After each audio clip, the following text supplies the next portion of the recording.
사랑하는 체험과 비움의 교회 성도 여러분, 2025년 10월 7일 화요일입니다.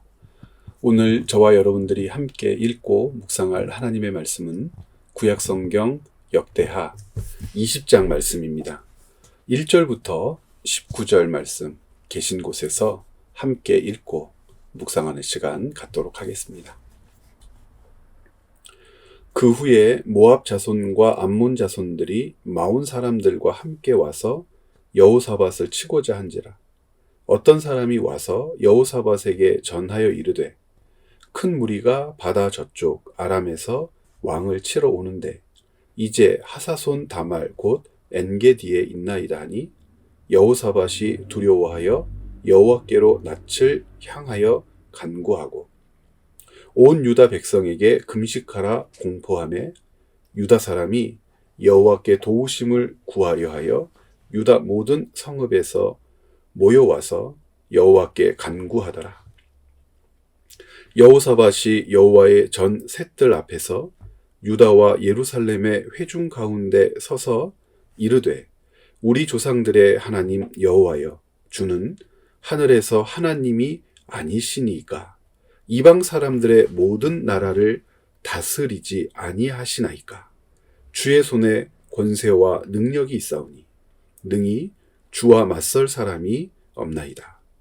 우리 하나님이시여, 전에 이 땅 주민을 주의 백성 이스라엘 앞에서 쫓아내시고 그 땅을 주께서 사랑하시는 아브라함의 자손에게 영원히 주지 아니하셨나이까. 그들이 이 땅에 살면서 주의 이름을 위하여 한 성소를 주를 위해 건축하고 이르기를, 만일 재앙이나 난리나 견책이나 전염병이나 기근이 우리에게 임하면 주의 이름이 이 성전에 있으니 우리가 이 성전 앞과 주 앞에 서서 이 환난 가운데서 주께 부르짖은즉 들으시고 구원하시리라 하였나이다. 옛적에 이스라엘이 애굽 땅에서 나올 때에 암몬 자손과 모압 자손과 세일산 사람들을 침노하기를 주께서 용납하지 아니하시므로 이에 돌이켜 그들을 떠나고 멸하지 아니하였거늘 이제 그들이 우리에게 갚는 것을 보옵소서. 그들이 와서 주께서 우리에게 주신 주의 기업에서 무리를 쫓아내고자 하나이다. 우리 하나님이여, 그들을 징벌하지 아니하시나이까? 우리를 치러 오는 이 큰 무리를 우리가 대적할 능력이 없고 어떻게 할 줄도 알지 못하옵고 오직 주만 바라보나이다 하고, 유다 모든 사람들이 그들의 아내와 자녀와 어린이와 더불어 여호와 앞에 섰더라. 여호와의 영이 회중 가운데에서 레위 사람 야하시엘에게 임하셨으니 그는 아삽 자손 마따냐의 현손이요 여이엘의 증손이요 분하야의 손자요 스가랴의 아들이더라. 야하시엘이 이르되, 온 유다와 예루살렘 주민과 여호사밧 왕이여 들을지어다. 여호와께서 이같이 너희에게 말씀하시기를, 너희는 이 큰 무리로 말미암아 두려워하거나 놀라지 말라. 이 전쟁은 너희에게 속한 것이 아니오 하나님께 속한 것이니라. 내일 너희는 그들에게로 내려가라. 그들이 시스 고개로 올라올 때에 너희가 골짜기 어기 여루엘들 앞에서 그들을 만나려니와 이 전쟁에는 너희가 싸울 것이 없나니 대열을 이루고 서서 너희와 함께한 여호와가 구원하는 것을 보라. 유다와 예루살렘아, 너희는 두려워하지 말며 놀라지 말고 내일 그들을 맞서 나가라. 여호와가 너희와 함께 하리라 하셨느니라 하매, 여호사밧이 몸을 굽혀 얼굴을 땅에 대니 온 유다와 예루살렘 주민들도 여호와 앞에 엎드려 여호와께 경배하고 그앗 자손과 고라 자손에게 속한 레위 사람들은 서서 심히 큰 소리로 이스라엘 하나님 여호와를 찬송하니라. 아멘. 역대하 20장에 등장하는 여호사밧은 다윗과 가장 많이 닮은 모습을 보여줍니다. 다윗이 하나님께 부름을 받고 왕으로 세워지고 북이스라엘과 남유다가 갈리기 전 온 이스라엘의 왕이 되었을 때에 하나님께서 다윗을 통해 이루어 주신 일을 우리는 기억하고 있죠. 역대하 19장과 20장, 역대상 19장과 20장까지의 말씀들을 우리는 기억하고 있습니다. 하나님께서는 다윗을 통해 아브라함에게 약속하셨고 모세에게도 말씀하셨고 그리고 여호수아에게 말씀하신 약속의 땅의 실지를 온전히 확보하게 하셨습니다. 북쪽 땅의 경계 그리고 서쪽, 오늘 말씀에서도 우리가 곧 확인하게 될 텐데 블레셋이라고 불리우는 사람들이 장악했던 땅의 경계, 그리고 동쪽 모압, 암몬 민족이 살았던 그쪽까지의 경계, 그 남쪽 북아프리카 지경으로 내려가기 전까지의 모든 경계들을 다윗을 통하여 확보하게 하셨고 하나님의 언약의 성취를 이루게 하셨습니다. 그것이 다윗이 이룬 가장 큰 중요한 업적이었죠. 하나님의 약속이 약속의 땅을 주리라 라고 말씀하셨던 하나님의 언약이 여호수아 때에 완성된 것이 아닙니다. 사사기 시대를 지나고 사울을 지나고 그리고 다윗 때에야 비로소 온전히 그 약속의 땅의 실질을 이스라엘 민족들이 얻게 되죠. 지금 여호사밧이 그 다윗과 닮았다라고 하는 것은 영토를 확장했다라고 하는 뜻이 아니고 다윗이 그 전쟁을 수행하는 데 있어서 어떻게 그 전쟁을 감당했는가, 하나님께 묻고 하나님의 뜻을 구합니다. 다윗의 인구조사, 역대상 다윗의 인구조사 본문을 읽어보면 여러분 아시겠지만 다윗에게는 막강한 군대가 있었어요. 100만이 넘는 대군을 거닐렸던 왕이었었고 이렇게 약속의 땅의 실지를 모두 확보한 후에도 다윗의 그 군사력이라면 더 큰 영토를 확보할 수도 있었단 말입니다. 그런데 다윗은 하나님의 뜻을 조차 하나님께서 자신을 통하여 이루고자 하는 것이 무엇인지를 어렵게 깨닫게 됩니다. 어떻게 어렵게 깨닫게 되죠? 인구조사를 했던 이유를 우리는 압니다.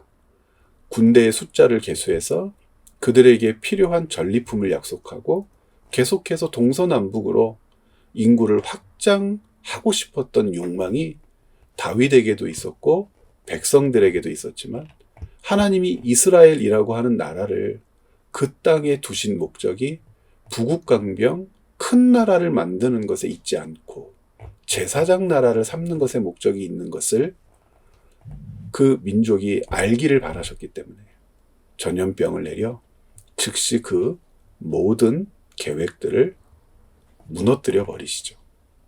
그리고 나서 다윗은 비로소 자신의 존재와 민족의 존재됨이 어디에 목적을 두고 있는지를 분명하게 확인하게 되는 겁니다. 전쟁의 과정도 다시 한번 생각해 보셔야 됩니다. 다윗이 약속의 땅의 실질을 얻는 과정에서 어떻게 했어요? 하나님께 묻고 물었습니다. 하나님이 멈추라 하시면 멈췄고 돌아가라 하면 돌아갔고 매복하라 하면 매복했고 빨리 공격해라 하면 빨리 공격했고 천천히 해라 하면 천천히 했고 하나님의 말씀을 듣고 그 전쟁을 수행했단 말입니다. 자, 그러면 이런 내용들을 조금이라도 정리했다면 그 마음을 가지고 여호사밧을 한번 들여다봐야 합니다. 어떻게 들여다보는 것이 좋습니까? 역대하 17장 10절부터 19절을 보면 여호사밧이 어떤 임금이었는지, 여호사밧이 가지고 있었던 그 힘과 권세가 어느 정도였는지를 자세하게 소개합니다. 여호사밧은 조공을 받는 나라였어요. 그러니까 조공을 바치는 나라가 아니라 조공을 받는 나라였습니다. 아라비아 상인들도 주위에 있는 나라들도 그리고 가장 껄끄러웠던 서쪽의 블레셋 세력들도 그 여호사밧에게 조공을 갖다 바칩니다. 자, 이게 왜 중요하냐? 서쪽 세력이 여호사밧에게 조공을 갖다 바쳤다는 것은 해안도로, 우리로 따진다면 고속도로입니다. 그러니까 이스라엘의 입장에서는 북쪽에 있는 메소포타미아와 그리고 남쪽의 북아프리카를 연결하는 주요 도로를 가지고 있었는데 그 중심에 이스라엘이 있었단 말입니다. 그러니까 북쪽에 있는 힘센 나라도 남쪽에 있는 힘센 나라도 항상 이스라엘의 땅을 넘볼 수밖에 없는 겁니다.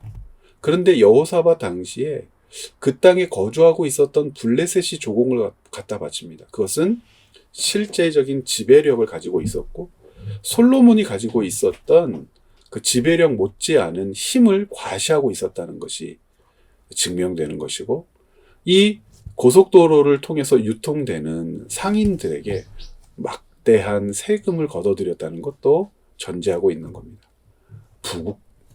굉장히 부유했죠. 그리고 나서 그 다음을 보면 여호사밧이 거느리고 있는 군대의 숫자들이 나열되게 됩니다. 대장군이 거느린 30만, 25만, 10만, 18만, 그리고 유다 지파의 군대뿐만 아니라 베냐민 지파의 군대도 다 용맹한 자들이었는데, 남쪽 유다는 유다와 베냐민으로 이루어진 민족 아니겠습니까? 근데 이 베냐민도 여호사밧에게 충성을 다합니다. 그렇게 해서 유다 지파와 베냐민 지파의 군대를 합쳤더니 150만이 되는 거예요. 여기서 그치지 않습니다. 그 17장 그 말씀들을 꼼꼼하게 살펴보면 여호사밧이 군대를 각 도마다 주둔시키고 그 군대에 의해서 그 도시들을 보호하게 하고, 그런데 그 군대가 주둔하는 성들이 얼마나 잘 정비됐는지 요새화했다고 기록이 되어 있습니다. 자, 그러면 이러한 말씀을 전제로 해서 오늘 말씀을 읽으면 여호사밧이 이렇게 떨 일인가? 두려워할 일인가? 무서워할 일인가? 이렇게 퀘션 마크를 찍게 되는 거죠. 전쟁하면 되는 겁니다. 모압, 암몬, 마온 사람들의 연합군이 아마도 동남쪽에서 쳐들어왔을 겁니다. 그러니까 모압은 요단강 동쪽, 암몬은 요단강 동남쪽, 그쪽에 함께 있었던 마온 사람들과 연합군을 형성해서 동남쪽에서 지금 쳐들어오는 거죠. 그러니까 북이스라엘이 위에 있으니까 예루살렘을 중심으로 본다면 한참 동남쪽에서부터, 그러니까 모압은 동남쪽에 조금 오른 위쪽에서부터 함께 모여서 쳐들어오는 겁니다. 이 쳐들어오는 군대의 기세가 대단했나 보죠. 그런데 여호사밧은 어떻습니까? 못 막아낼 정도로 연약합니까? 모든 군대나 전쟁에 투자할 물자들이 다 소실되고 없어지고 사라진 그런 상황입니까? 여러분, 아닙니다. 여호사밧은 모든 것들을 잘 보존하고 있었고 유지하고 있었고, 이스라엘도 이 정도 전쟁 견딜 수가 있었습니다. 중요한 건 태도예요. 어떤 태도입니까? 누구를 향한 태도입니까? 여호와 하나님이죠. 이스라엘 민족의 본래 모습은 이래야 하는 거예요. 다윗이 백수십만의 군대를 거느리고 계속해서 제국을 만드는 전쟁을 수행할 수 없었던 이유는 하나님이 막으셨기 때문입니다. 안 되라고 하셨기 때문이죠. 그 전염병으로 7만 명이 죽어나가는 것을 보면서 다윗이 하나님을 두려워하게 됩니다. 왜 나를 왕으로 세우고 이 민족을 이 땅 가운데 두셨는지를 깨닫게 되는 것처럼, 여호사밧은 다윗이 깨달았던 것을 이제 알고 있는 겁니다. 하나님께 물을 필요가 뭐가 있습니까? 군대가 있고 물자가 있고 동원할 수 있는 힘이 있는데 150만이나 되는 군대를 동원하면 이 전쟁에서 호락호락하게 지겠습니까? 아니죠. 아마도 모압과 암몬의 모든 지경들을 격퇴하고 영토를 더 넓게 확장할 수도 있었을 겁니다. 그런데 여호사밧은 즉시 수세적으로 모든 태도를 바꿔버립니다. 그러니까 모압과 암몬에 대하여 수세적인 태도를 취했다는 것이 아니고 자기 자신들을 겸비함으로 태도를 바꿔 하나님께 나아가는 거죠. 핵심은 무엇입니까? 하나님이 아니면 우리가 어찌 이 일을 감당할 수 있겠습니까? 하나님이 우리를 돕지 않으시면 우리가 어떻게 이 전쟁에서 승리할 수 있겠습니까? 이 위험한 순간, 두려운 순간에서 어떻게 벗어날 수 있겠습니까? 전쟁을 목적으로 두신 민족이 아니기 때문에 하나님 앞에 묻는 것은 당연하다고 여길지 모르지만 유다의 어떤 왕들이 힘을 가지고 하나님께 여쭈었습니까? 다윗과 여호사밧 말고 기억나는 왕이 있으십니까? 그런 측면에서 여호사밧의 이 태도를 통하여 우리가 깊이 묵상해야 될 게 있죠. 내 힘을 의지해서 뭔가를 해결해 볼 수 있다고요? 하나님의 사람은 해결할 수 없어요. 내가 무엇인가를 갖추었기 때문에 승승장구할 거라고요? 이제 모든 준비가 끝나서 얻고 거두고 쌓는 일만 남았다고요? 그런 일은 없어요. 우리가 가진 것, 준비한 것, 만들어 놓은 것을 어떻게 사용해야 하는가에 대해서 판단의 주체는 그리스도인에게 있어서 사람이 아닙니다. 하나님이세요. 무언가를 가지고 있고 준비했고 만들어 놓은 것이 내 마음을 흡족하게 할 수는 있을지 모르지만 그것이 하나님의 방법으로 사용될 것인가에 대해서는 여쭈어야 하는 것이 그리스도인입니다. 이 일에는 이것을 사용하면 될 것 같은데 저 일에는 그것을 사용하면 될 것 같은데는 사람의 생각이고요. 그래서 그리스도인들은 기도하는 거예요. 여쭙는 겁니다. 어떻게 해야 할까요? 이것을 동원해도 될까요? 이것을 사용해도 될까요? 라고 묻는 것이 그리스도인인데 여호사밧은 오늘 본문에서 바로 그 모습을 우리에게 교훈으로 보여줍니다. 본이 되도록 보여줍니다. 그때 하나님께서 가르쳐 주신 유명한 이야기가 있지 않습니까? 이 전쟁은 사람에게 속한 것이 아니요 하나님에게 속했다고 말씀해 주시고 이제 여호사밧도 하나님의 이 음성을 듣고 백성들에게 말하죠. 전쟁은 사람에게 속한 것이 아니고 하나님께 속했다고 이제 내일 본문을 읽다 보면 여러분이 확인하게 됩니다. 사람이 하는 전쟁이 아닙니다. 군대로 하는 전쟁이 아닙니다. 물자를 동원해서 견뎌낼 수 있는 전쟁이 아닙니다. 그리스도인의 전쟁은요. 그래서 하나님께 여쭙는 거죠. 그때 여호사밧에게 말씀하셨듯이 우리가 하나님께 여쭈으면 무엇인가 많이 준비되든지 없든지 만들었든지 부족하든지 하나님께 여쭙는 자들에게 하나님이 여호사밧과 남유다 백성에게 주셨던 말씀 그대로 우리에게도 주님의 뜻을 분명하게 알게 해주실 줄 믿습니다. 이 말씀을 하셨죠. 16절부터 한번 보실까요? 20장. 내일 너희는 그들에게로 내려가라. 그들이 시스 고개로 올라올 때에 너희가 골짜기 어기 여루엘들 앞에서 그들을 만나려니와. 17절은 여러분 같이 읽어보십시오. 이 전쟁에는 너희가 싸울 것이 없나니 대열을 이루고 서서 너희와 함께한 여호와가 구원하는 것을 보라. 유다와 예루살렘아 너희는 두려워하지 말며 놀라지 말고 내일 그들을 맞서 나가라. 여호와가 너희와 함께하리라 하셨느니라. 이 동일한 말씀이 우리 공동체 하나님의 백성들에게도 주님의 뜻으로 하나님이 우리를 위하여 일하고 계신다는 사실의 역사로 주어지는 줄 믿습니다. 하나님께 여쭤보십시오. 여러분들이 준비한 것을 의지하지 말고 하나님께 여쭤보십시오. 어쩌면 하지 마라 하실 수도 있고, 어쩌면 거기까지만 가라 하실 수도 있고, 어쩌면 저는 아무것도 없는데요, 주님?